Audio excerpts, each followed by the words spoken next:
3,000 रुपये लाडक्या बहिणींना.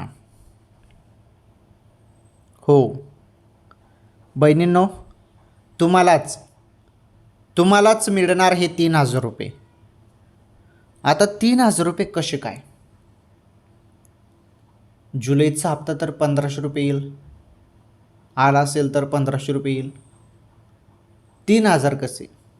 हे बघा, काही कारणास्तव जून हप्त्याचे 1,500 रुपये भरपूर लाडक्या बहिणींच्या खात्यामध्ये जमा झालेले नाहीत. त्यामुळे जून हप्त्याचे 1,500 रुपये आणि जुलैचे 1,500 रुपये किती झाले? 3,000 रुपये.